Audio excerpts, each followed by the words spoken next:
Graça e paz, irmãos e irmãs, sejam todos e todas bem-vindos e bem-vindas para mais um bate-papo comunitário bíblico da leitura do Evangelho de Marcos. Olha que maravilha. Estamos aí na reta final, desse Evangelho, capítulo 15. Reta final de 3 meses. Mais uns até dezembro estamos aí, né, Renato? Mas é isso. Que Deus nos abençoe, nos conduza e que tenhamos um tempo agradável de leitura do Evangelho. Certo, Renato? Maravilha, certo. Boa noite, meus irmãos. Boa noite, minhas irmãs. A graça e a paz de Jesus para todos. Espero que de verdade Deus sopre o seu Espírito sobre nós. Amém. Que nos alimente a partir da sua palavra e de uma boa reflexão. E que Deus edifique a cada um de nós. Hoje nós estamos só nós dois. Exato. Fomos abandonados pelo doutor em divindades. Doutor em divindade agora só fala com doutores. Agora se você entrar aí na internet agora, eu não sei o site lá da Fabad. Fabad. Vai ter um senhorzinho aqui, ó, que costuma sentar aqui com a gente, mais ou dando menos, aula lá. Exatamente. Né? E a conversa é outro nível agora. Esse nível comunitário nosso, para ele, é muito raso. É raso, não. Lá é só leitura acadêmica, né? Uma profunda. Exatamente. Muito bem. Mas vamos orar, vamos agradecer a Deus por mais um dia, pedir a Deus a orientação do seu Espírito em mais essa leitura. Amém. Pai, nós oramos por meio de Cristo Jesus, agradecidos por Cristo Jesus. Te agradecemos pelo dia, pelo privilégio de mais uma vez estarmos diante da Tua palavra, do bom Evangelho de Jesus. Pedimos o sopro do Teu Espírito sobre nós, conduza-nos nessa leitura, na reflexão, que os nossos irmãos que nos acompanham sejam abençoados, edificados, consolados, exortados por meio da Tua boa palavra. Abra o nosso entendimento e nosso coração para recebê-la nessa hora. É o que te pedimos no nome de Jesus. Amém, amém e amém, e amém. Antes da gente ler o capítulo 15, eu acho que vale a gente falar um pouquinho da negação de Pedro, né? Que é o anterior que nós gravamos aí e que está disponível no nosso canal. Acho que nada de novo na leitura, mas a gente fez uma leitura bem pé no chão, né? Relatando esse episódio já anunciado por Jesus horas antes de que Pedro o negaria. Pedro, na ocasião, nega, diz, não, eu vou com o Senhor até a morte. Mas a gente vê que a perspectiva judaica messiânica de Pedro não foi correspondida por Jesus, né? Porque ele esperava que Jesus, em algum momento, sacasse a espada e decretasse guerra contra Roma, o que Jesus não fez, né? E aí Jesus, então, sendo conduzido ao Sinédrio, Pedro acompanhando de longe, os versículos 66 a 72 do capítulo 14 vai relatar essa cena, esse momento fatídico da vida de Pedro, né? De ser indagado pelas pessoas que estavam ali. Alguns eram funcionários do sumo sacerdote e dizem, não, você é um deles, você é de Nazaré. Então a gente aborda um pouco esse título que dão a ele, né? Você também é lá de Nazaré, do Jesus o Nazareno. Depois chega um outro também e fala, não, certamente você é seguidor dele, sim, porque você é galileu. A sua voz, o seu sotaque, aquilo que você fala te condena. E ele então nega, o galo canta e aí vem aquele choro amargo de Pedro, né? Aquele choro de estou negando meu amigo, estou rejeitando meu amigo, estou traindo meu amigo, né? De fato, ele falou e acabo de vivenciar a profecia dura de Jesus, né? De horas antes, exatamente. Coisa aconteceu muito rápida. Não dava nem para ter esquecido, para dizer, não, faz tanto tempo, né? Não. A gente brinca um pouco sobre a questão do galo que canta, né? Se é um animal, se não é um animal, se é um instrumento do exército romano. E aí, para saber um pouquinho mais, né? Volta uma casinha lá. Me ajuda, né? Isso, que aí vai ter em detalhes aquilo que a gente abordou. E então a gente chega no capítulo 15, que é ainda essa via dolorosa de Jesus, né? Essa via dolorosa, esse caminho que ele tem que percorrer até a cruz, posteriormente a ressurreição, mas ainda esse caminho doloroso até a cruz. Mas antes ainda tem uma visita a Pilatos, que é a leitura que nós vamos fazer aqui hoje. Verdade. Capítulo 15 do Evangelho de Marcos.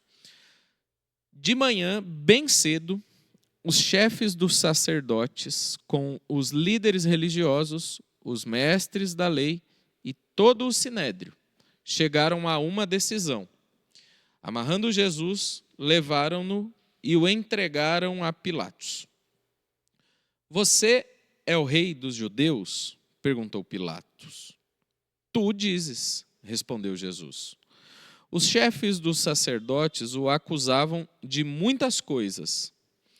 Então Pilatos lhe perguntou novamente: você não vai responder? Veja de quantas coisas o estão acusando. Mas Jesus não respondeu nada e Pilatos ficou impressionado. Por ocasião da festa, era costume soltar um prisioneiro que o povo pedisse. Um homem chamado Barrabás estava na prisão com os rebeldes que haviam cometido assassinato durante uma rebelião. A multidão chegou e pediu a Pilatos que lhe fizesse o que costumava fazer. Vocês querem que eu lhe solte o rei dos judeus? Perguntou Pilatos, sabendo que fora por inveja que os chefes dos sacerdotes lhe haviam entregado Jesus. Mas os chefes dos sacerdotes incitaram a multidão a pedir que Pilatos, ao contrário, soltasse Barrabás. Então, que farei com aquele a quem vocês chamam rei dos judeus? Perguntou Pilatos. Crucifica-o, gritaram eles. Por quê? Que crime ele cometeu? Perguntou Pilatos. Mas eles gritavam ainda mais: crucifica-o. Desejando agradar a multidão, Pilatos soltou-lhes Barrabás, mandou açoitar Jesus e o entregou para ser crucificado. Olha que cena, né? Cheia de... Cena terrível, né? Cheia de imbróglio aí, né? Cheio de conchavos, né? Mas vamos lá, Renato. Esse texto ele é bem interessante, que ele é colocado pelo escritor como uma sequência, né? Você vê todo o desdobramento de que eles prendem Jesus e eles estão no mesmo conchavo, né? A ideia de prender Jesus no finalzinho do capítulo 14, quando o outro evangelho, acho que Mateus, coloca o Anás e o Caifás como sumo sacerdote, né? O único problema é que só tinha um sumo sacerdote e o Anás era o mais velho e tinha talvez uma influência política. Então os caras levam para esse tiozão, que é o cara que resolve, faz as maracutaias, né? E aí é uma coisa interessante, porque lá eles fazem um argumento para condenar Jesus a partir de uma ideia de que Jesus diz ser o Filho de Deus. Então eles acham que é blasfêmia, eles colocam isso como uma blasfêmia e eles afirmam que Jesus tinha que morrer por conta disso. Sim. E aí eles prendem Jesus e aguardam uma noite inteira, né? Depois Pedro nega Jesus e Jesus fica preso, né? Lá dentro desse lugar onde era a casa do sumo sacerdote. Então, nessa ocasião, a noite, vira a noite, e aí o texto começa no capítulo 15 dizendo: de manhã bem cedo, os principais se reuniram com os líderes religiosos, os mestres da lei e todo o sinédrio. Então, o problema aqui é o seguinte: a gente disse que Jesus teria que morrer, mas numa concepção da liderança judaica, Jesus deveria morrer por ter blasfemado dizendo que era o Filho de Deus. Porém, a gente tem um problema: nós não podemos matar Jesus com as nossas próprias mãos. a gente precisa convencer os romanos de matar Jesus. Então, esse conchavo do primeiro versículo é exatamente isso. Eles estão sentados, conversando, para dizer e para resolver como é que a gente vai argumentar com Pilatos para que convença Pilatos de matar Jesus, ou de deixar que Jesus seja morto pelos seus soldados. Então, essa é mais uma manobra religiosa que tem a intenção de matar Jesus, mas sem que Jesus tenha pecado, né? Sem que Jesus tenha cometido um delito que merecesse morrer. Então, você consegue pegar na narrativa bíblica as distorções e as manobras que eles vão fazendo para tentar condenar de Jesus de todo jeito. Então, esse momento é um momento em que eles decidem, depois que eles estão sentados, eles decidem o que vão fazer e agora eles amarram Jesus. E pela quantidade de soldado que vão levando Jesus de um lugar para o outro, parece que Jesus era um perigoso de alta periculosidade, né? Um matador. Um cara que fez uma arruaça aqui na nossa cidade. Então, mas eles levam Jesus desse jeito para que, de alguma forma, já ao encontrar-se com Pilatos, ele já tenha uma percepção diferente. Então, esse cara que vem aí, ele é alguém que a gente precisa analisar ele de outra forma. Então, é muito interessante você ver a forma com que a narrativa constrói essas ocasiões, esses momentos, esses acordos entre eles, porque quando você vai analisar, você não está ali somente, por exemplo, aos fariseus, ou só o sumo sacerdote. Não, aqui está a cúpula, né? Está o sinédrio, está os líderes religiosos, está todo mundo. A gente poderia jogar todo mundo dentro do mesmo barco. Alguns vão dizer que tinham uma média de quase 70 pessoas sentadas, dialogando e tramando do que fazer para convencer os caras de matar Jesus. Sim. Então, veja como é um detalhe narrativo, mas como é colocado numa importância tão grande a morte de Jesus. Porque a vida de Jesus estava colocando em xeque a vida de todos esses caras. Sim. Então, todo o seu ministério desenvolvido, desde o início do evangelho que nós estamos discorrendo e comentando, aponta para a crise do local ou da situação social que esses camaradas tinham. Então, eles conseguem entrar num acordo, todo mundo, de que a gente precisa matar Jesus, mas a gente não pode. Então, como é que a gente vai convencer de matar Jesus? Então, essa é a narrativa introdutória dessa que você acabou de ler. Então, vai desenrolar toda essa questão. E aí, o que ele diz? Nós vamos matar ele como? A gente não pode dizer que ele é o Filho de Deus. O Pilatos vai olhar para a gente e vai dizer, isso é um problema de vocês. Exato. Não tem nada a ver com isso. Isso é um problema religioso, isso está dentro da Torá, está dentro dos seus rituais, e eu não tenho nada a ver com isso. Solta esse cara. Então, a gente precisa criar um problema que tenha uma ofensa direta a Pilatos ou a Roma. E aí ele cria toda essa circunstância para pôr o Pilatos na jogada, para que ele possa sentenciar Jesus à morte. Sim, eles cunham a ideia de que ele é o rei dos judeus, né? Eles não estão mentindo, mas eles não entenderam de que lugar é o reino de Deus. Exatamente. De que dimensão é o reino de Deus. Para eles é uma dimensão terrena. Na mensagem de Jesus tá Basileia, né? Exato, é o reino de Deus, onde Deus reina, e está na dimensão da espiritualidade, que invade o nosso mundo. Se a gente aceita esse reino na dimensão espiritual, obviamente isso vem para o chão da vida, né?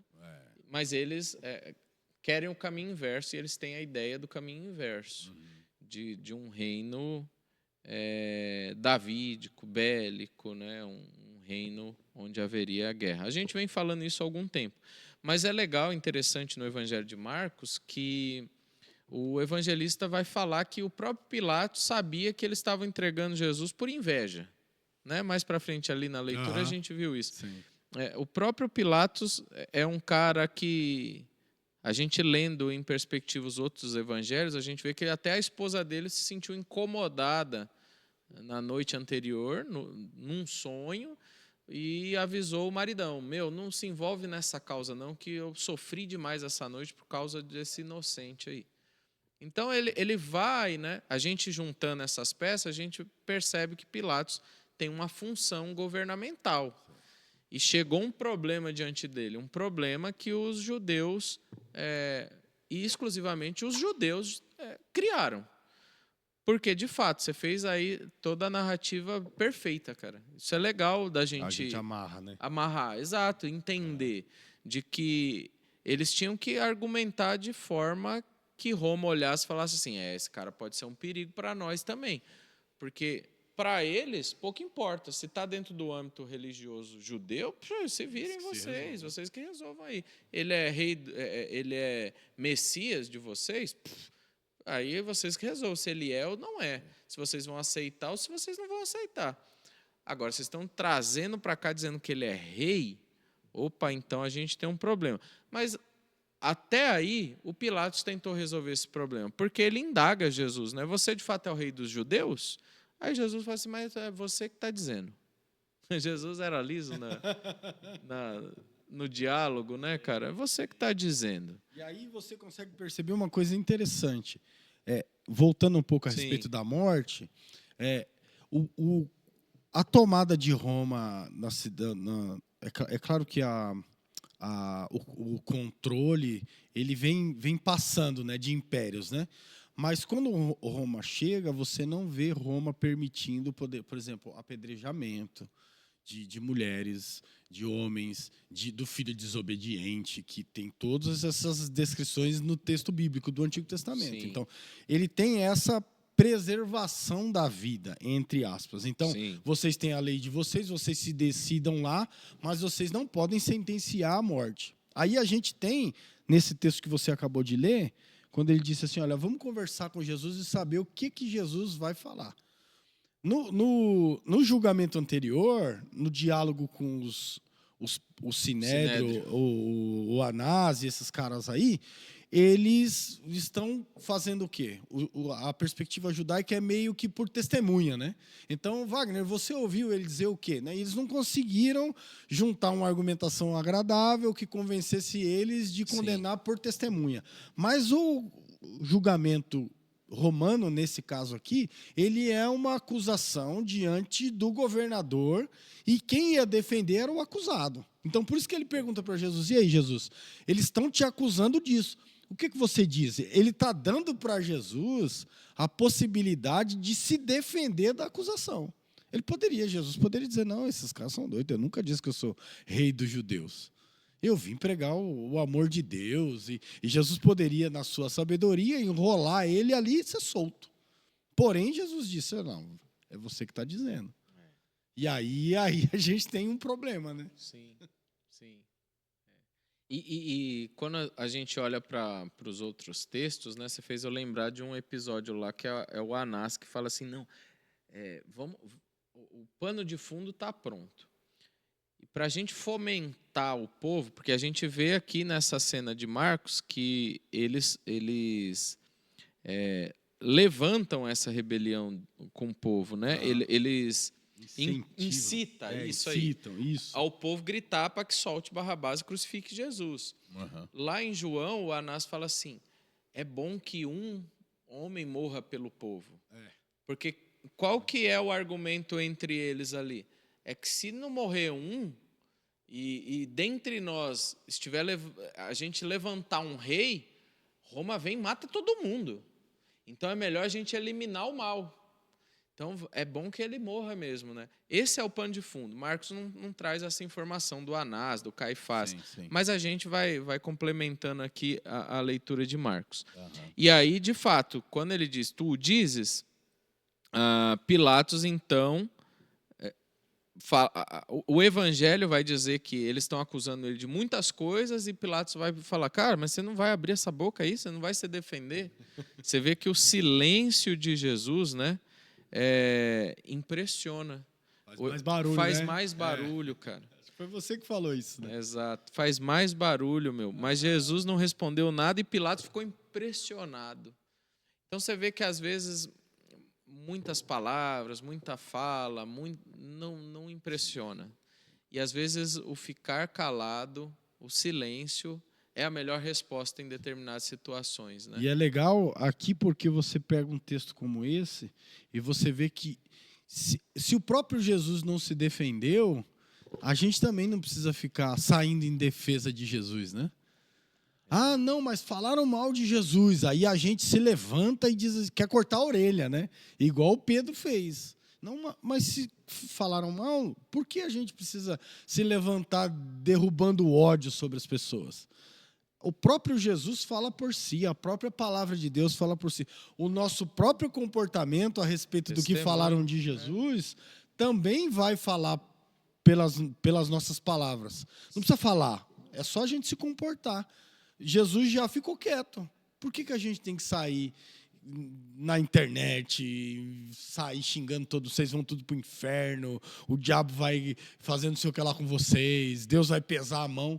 Mas se fosse dessa forma, teria que ter pesado a mão aqui, né? Deus tinha que ter livrado todo o sofrimento de Jesus, que é uma demonstração de que ser humano sofre também, e a gente vai passar por diversas, é claro que aqui tem toda uma questão de sacrifício e tal, mas é uma ideia de que Jesus não estava interessado em se defender. Não. Em nenhum outro lugar, em nenhuma outra passagem, Jesus estava lá argumentando, querendo se defender. Quando o cara disse assim, você é o filho de Beelzebu, você é expulso em nome de Beelzebu. Jesus não disse, não, eu sou filho de Deus, eu sou puro, eu não sei. Não, Jesus não falou nada disso. É bem isso que você falou, o testemunho, né? A integridade, o ser cristão fala por si só. Você fez eu lembrar, eu trabalhei muitos anos num hospital, né? E lá a gente convivia com cristão, católico, ateu, com um monte de gente. Mas tinha um grupo de cristão lá dos amigos, né? Sei. E uma vez um dos nossos amigos em comum lá ficou adoentado, ficou ruim, internado. E foi um grupo lá visitá-lo, né? E 2 dos que estavam ali eram cristãos naquele grupo. E aí um deles falou assim para esse amigo em comum, a gente veio aqui para orar por você. Ele falou, vocês 2 não. Mas chama fulano de tal lá que eu aceito ele vir aqui orar por mim. Uhum. Aí foi legal, isso repercutiu ali entre alguns, né, do hospital. Falou, caramba, você viu? O Yuri, que era o menino que estava doente, não quis oração de fulano e Beltrano, não, mas pediu para chamar Cicrano. Né? Então, é o testemunho. Né? É aquilo que você é o tempo todo, em todo momento. Não tem como negar quem é cristão e quem não é. É o que aconteceu com o Pedro ali atrás. A sua voz te condena, você era deles, você andava com ele, né? Você parece com ele. É aquilo que a gente já falou em outros momentos aqui. Quem foi tocado pela graça, meu amigo, de modo positivo, você está enrolado. Para cair você dela. Você está enrolado. E aí, o silêncio de Jesus é esse silêncio ensurdecedor, né, que impressiona Pilatos. Mas aí havia um costume, né, que na ocasião da festa, ou seja, da Páscoa, era costume soltar um prisioneiro que o povo pedisse, né? Que o povo pedisse. E ali havia um homem muito famoso, né? O pessoal conhecia ele de nome, um homem chamado Barrabás. E que estava na prisão não era à toa. Ele não estava preso porque era bonzinho. O evangelista traz aqui informação de que era um dos rebeldes que havia cometido assassinato durante uma rebelião. Há quem diga que o Barrabás era um zelote. O zelote era zeloso pelo judaísmo, né? Nacionalista. Não aceitava ser invadido, né? Era duro você enfrentar esse grupo. Por quê? Porque dentre eles tinha também um grupo minoritário, mas mais perigoso ainda, que eram os sicários. Os sicários eram do grupo dos zelotes. Os sicários, eles usavam uma sica, que era um canivete, uma faca, uma adaga. E nessas festas, eles criavam as rebeliões e matava quem eles queriam na surdina, né?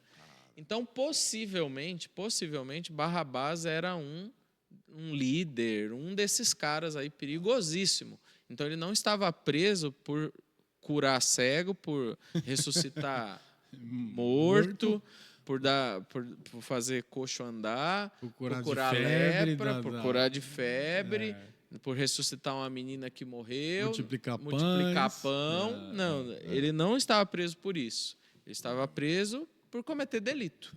né? E o que é legal, o que você falou, é que esse hábito de soltar um preso nas festas, isso é uma questão que, primeiro, não tem na Bíblia, não é um mandamento, né? Que as pessoas falam, ah, não, mas soltava o escravo no 7º ano. Não, não faz parte de nenhum mandamento e também não é uma norma romana, nem grega, nem nada. Isso é um hábito regional que é daqueles acordos do governador com essa liderança religiosa aqui. É a mesma pegada. A gente tem uma festa, então vamos conceder perdão para alguém, vamos soltar alguém.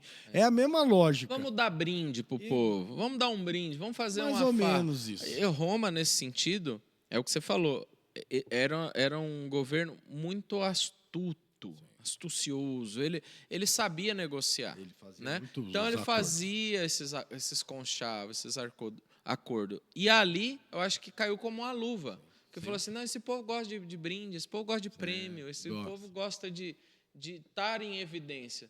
No entanto, quem é a multidão que chega para Pilatos e pede, faz aquele costume lá que você chegou aqui, você faz. É o versículo 8 que fala isso. A multidão chegou e pediu a Pilatos que lhe fizesse o que costumava fazer. Então, isso aí é uma artimanha mesmo ali de Pilatos e dos seus, né? Uma forma de... aí já eu acho que é aquela bendita da troca, né? Porque ele não podia também não cair no acordo, né? Porque os religiosos sabiam da influência que eles tinham sobre o governo de Pilatos. Então, se a gente não tiver um acordo aqui, a gente mesmo pode criar uma revolta. E todo mundo sabe já de muito tempo, desde os macabeus lá, que esse povo judeu não era um povo fácil de lidar. Perigoso. Manter o povo debaixo do poder, controladinho, sem guerra, os zelotes ali em alguns lugares mais distantes da cidade. Mas essa ordem tinha que ter conchavo. Então, o Pilatos sabia que ele estava entre uma liderança que tinha uma grande influência sobre o povo. E, para manter essa ordem, tinha que fazer essas manobras políticas. Senão, ele não ia conseguir. E aí, quando o povo grita, vamos fazer o acordinho aqui, né? Vamos argumentar, aí ele tem que, de alguma forma, manobrar a coisa. Porque, senão... a coisa podia incorrer em uma nova rebelião aqui. Então, peraí, a gente tem a galera que está com a gente, ou a gente vai ficar com a multidão, e como é que está acontecendo esse movimento? E ele era astuto, ele percebeu que ele percebeu que quem trouxe Jesus era quem estava incitando a multidão. Então, o povo está com eles, e eu sou o governante. E o que eu vou fazer? O texto já diz, né? Sim. Contudo, ele ainda tenta, né, um fio de lucidez ali. Porque a primeira pergunta dele não é, vocês querem que eu solte Barrabás? Não, ele pergunta se eles querem que solte o rei dos judeus. Ah, então vocês querem? Vocês estão me pedindo para soltar alguém. Então, beleza. Então, vocês querem que eu solte o rei dos judeus? Aí eles gritaram, não, crucifica. Porque a liderança estava, não, solta o Barrabás. Por quê? Porque o Pilatos sabia que eles tinham inveja de Jesus, porque Jesus tinha o povo com ele. Não tinha essa patota aqui nesse momento, esse povo que foi o cercadinho dos religiosos, né? Mas o Pilatos sabia da fama de Jesus já. Então, assim, se eu não agir com sabedoria, porque ele não queria, ele já tinha sido alertado pela mulher. Se ele não fizesse aqui, se ele não convertesse a multidão para ele, não tinha como ele soltar Jesus, né? Ele teria que fazer essa manobra de converter, porque senão ele criaria uma rebelião contra Roma. Então ele pergunta se quer que solte o rei dos judeus. Mas não, eles incitaram, não, crucificam. Aí ele ainda faz uma pergunta, mas por quê? Que crime que ele cometeu? Mas eles gritavam ainda mais, crucificam, né? Então, o evangelista faz uma denúncia, desejando agradar a multidão. Por quê? Porque ele não conseguiu reverter, né? Por isso que no outro evangelho, o de João vai falar que ele pede água e lava as mãos. Ó, eu estou lavando as mãos do sangue desse inocente, porque eu não achei crime nele. Mas vocês, a voz do povo é a voz de Deus, né? Eu espero que você não esteja só ouvindo no áudio, mas no vídeo, né? Entre aspas, a voz do povo é a voz de Deus. Eu vou, então, soltar Barrabás, né? E mandou açoitar Jesus e o entregou para ser crucificado. Sim. E aí, Renato, vamos tentar falar um pouquinho daquilo que a gente leu sobre esse contraste teológico, né? De Jesus, filho de Deus, e Barrabás, filho do Pai. É bem interessante. É uma mensagem né? teológica do Evangelho, né? A leitura histórica, sociológica, a gente está fazendo, com algumas pitadas de ensinamento, de teologia também. Mas eu achei legal aquela informação que você trouxe. Pelo menos assim, o que eu me lembro Vamos que tentar, a ideia, a gente vai um ajudando o outro a lembrar. Isso. A ideia é interessante porque é meio que uma palavra aramaica, né? Todo bar, Bartimeu, né? Bar-Jonas, Barrabás, é filho de alguma coisa, né? Exato. Então, ele traz o nome de alguém, né? Então, é o filho do Timeu, e o Barrabás é a mesma coisa. A ideia é que ele seja filho do pai e filho do mestre, né? Exato. É bem interessante, porque parece que o escritor ele costura o nome de uma forma muito interessante. Então fica o filho do homem, né? O filho de Deus, Jesus, e o filho do pai. Só que aí você tem duas figuras que são filhos de alguma coisa e filhos da mesma expectativa ou dos mesmos ensinamentos, mas em perspectivas diferentes. E aí você tem a imagem de quem que o povo quer que solte e a imagem de quem Deus envia para o povo, né? Então você tem uma informação teológica no texto muito bacana, porque o povo pede para Deus soltar, para Pilatos soltar o Barrabás. E o povo não aceita o Filho de Deus. É muito interessante porque, se você pegar a informação que você trouxe, o Barrabás como o zelote, o que o povo desejava mesmo era um líder zelote. Era uma espada. Era um líder. E é muito legal porque a maioria de outros anteriores messias que vieram antes de Jesus vinha mais ou menos nessa mesma pegada. Então eles se reuniam e já pegavam espadas e vinham para Jerusalém. Aí Roma vinha e estraçalhava, né? Porque o poder deles de soldado e militar era muito grande, né? Mas a ideia era exatamente essa. A gente não quer um Jesus, a gente não quer um Messias do amor, né?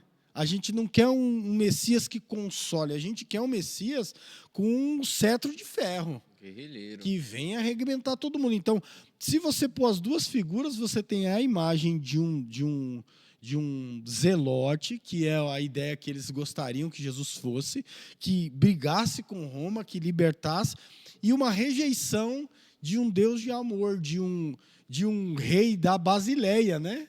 Do reino de Deus, e não de um rei messiânico, davídico somente, que vem para a espada. Então, nas duas personagens está a rejeição de Jesus e o clamor por Barrabás, que é as figuras meio que trocadas, né? É bem interessante. Essa distorção, eu acho legal, eu acredito muito nisso, que não é à toa que esse prisioneiro tinha esse nome Barrabás. É intencional. Havia esse personagem? Havia. Mas tem uma mensagem teológica aí, né? O filho do Abba, o filho do mestre, né? Que tinha Bar-Rabá, né? Fica em aramaico. Então, que é uma variante de Rabi. Jesus não foi chamado de Rabi, Rabone, é outra variante de mestre, né? Então, não é à toa. Não. E o Barrabás, ele tinha certa fama. Ele tinha.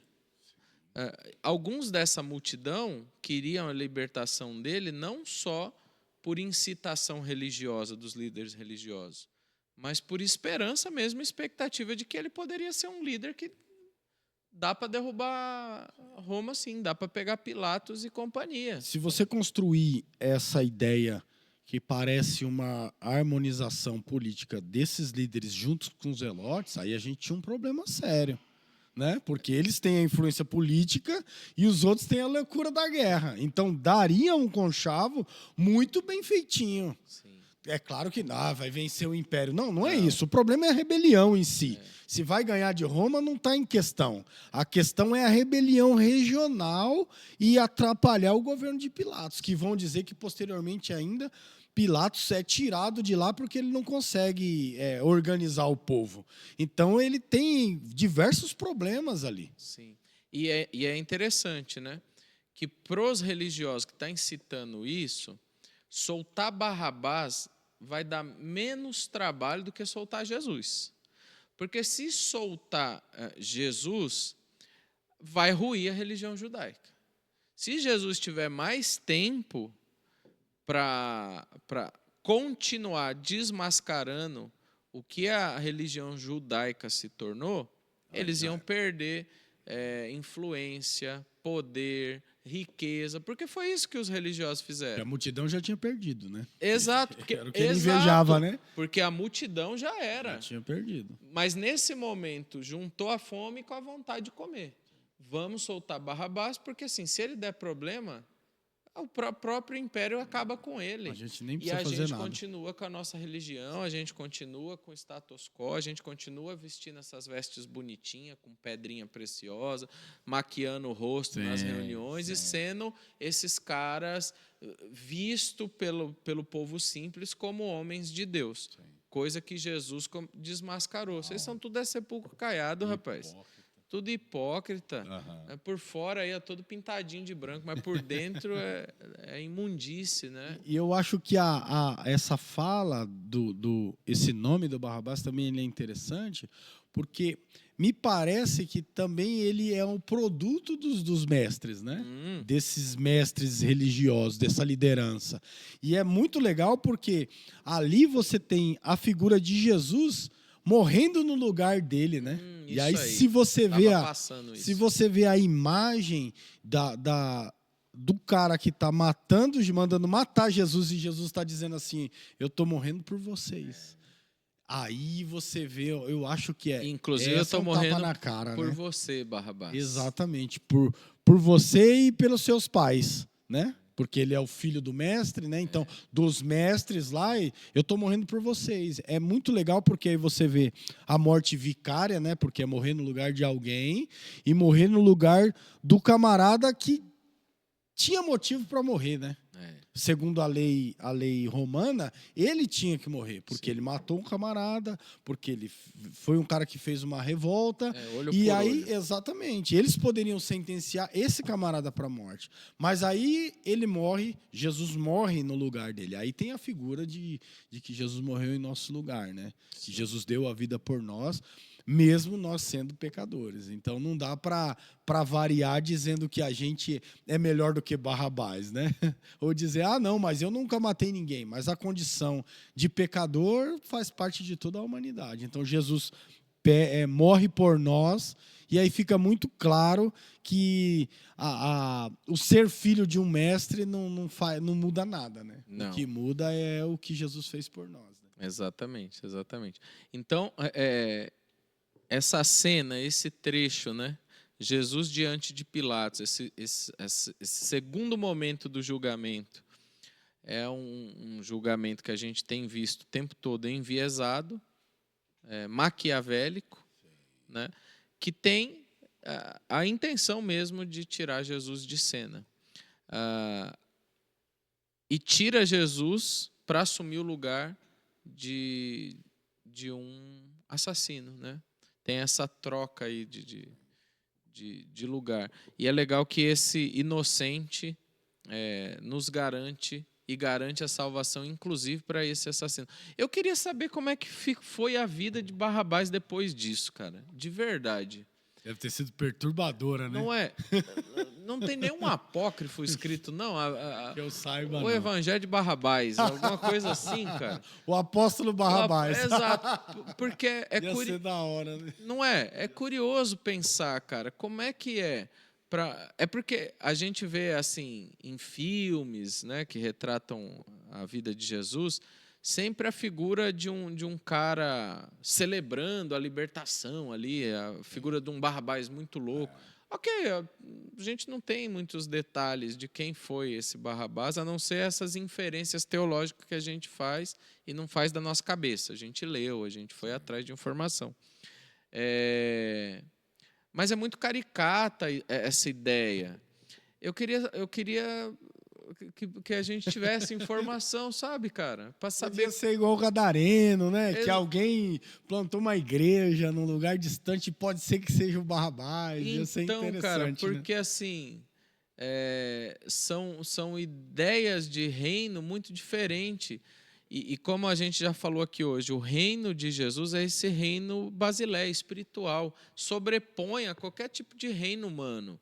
Então, quando as pessoas são tocadas pela graça de Jesus, de Deus, e se submetem a esse guarda-chuva chamado reino de Deus, elas objetivamente têm uma transformação de vida. E eu gostaria muito de saber se Barrabás voltou a pegar em adaga ou se aquilo ali mexeu com a vida dele, sabe? Falou assim, cara, ele foi, não abriu a boca, ele não se defendeu. Eu aproveitei a onda da massa para sair fora, mas que gerou? Não sei, é só conjectura minha que eu gostaria muito de saber, gostaria mesmo de saber. Seria legal se ele tivesse sido encontrado pela graça, né? Exato, se tivesse um relato, né, cara? A gente sabe que tem uma biblioteca imensa de textos dos tempos de Jesus, pós-Jesus, relatando histórias do tempo de Jesus, mas que se perderam aí, muitos desconhecidos, muita coisa. Teve a Biblioteca de Alexandria, futuramente, né, que pegou fogo e se perdeu. Então, se perdeu muitos documentos, muita coisa. Colocaram fogo nela, né? Exato, exato. Informação é sempre libertadora, né? Eu acho que foi Jesus que disse, né? Conhecereis a verdade e a verdade vos libertará. Então, em todo tempo, o conhecimento é libertador, né? Em todo tempo. Mas o verdadeiro conhecimento, né? Não as distorções. Mas eu estou até divagando bastante aqui, porque, de fato, né, depois que a gente fez essa leitura tudo, eu fiquei pensando, que fim que deu Barrabás? A gente sabe que ele foi solto ali desse julgamento, ou livre daquela morte. A gente sabe que ele morreu. Em algum momento ele morreu. E o Jesus que foi crucificado ressuscitou. Tem todo um contraste. Quem é o Filho de Deus? Quem é o Filho do verdadeiro Pai? É o Cristo, nosso Senhor, que faz a gente se reunir até hoje ao redor dessa boa palavra, desse evangelho, que faz a gente trazer à memória, mês a mês, esse ato de amor, que o evangelho de João nos diz que ele nos amou até o fim, né? E as próximas cenas vai ter mais detalhes aí, a zombaria, a crucificação em si, mais detalhes de que ele nos amou de fato até o fim, sem querer caminhar em atalhos. Não, o caminho é esse, eu vou nesse caminho, eu vou. A oração que eu tinha que fazer eu já fiz. Pai, se possível, passa de mim. Não passou? Não passou? Então nós vamos, bora. Então é isso, mano, eu acho que é isso aí. É isso. Certo? Esse é o ponto. Esse é o ponto. Cadê o Fernando para falar? Esse é o ponto. Muito bem. Deus abençoe vocês, meus irmãos, minhas irmãs. Curta nosso canal, dá like, compartilha, isso aí. Ouça com frequência, né? De vez em quando a gente quer ouvir alguma coisa, algum comentário bíblico. Eu estou fazendo alguma coisa em casa, não vai dar para ler. Então solta a gente lá, então curte, compartilha. Aprenda, seja edificado. Nos ensina também, tem uns comentários aí. Quem quiser faz seus comentários, mas é isso. Certo? Ora aí por nós, mano. Deus bendito, em nome de Jesus, te agradecemos Amém, Jesus. pelo dia de obrigado. hoje, por Sim. esses momentos pela tua edificantes. palavra. Obrigado, Senhor, por nos dar esse privilégio de fazermos uma leitura comunitária. Amém. Que o Senhor nos ajude, nos fortaleça, abençoe aqueles que nos ouvem. Cuida de cada um de nós, Senhor. Esse é o desejo do meu coração, Pai. Em nome de Jesus. Em nome de Jesus. Amém. Amém. Tchau, tchau, galera. Deus abençoe, Deus meus abençoe. irmãos.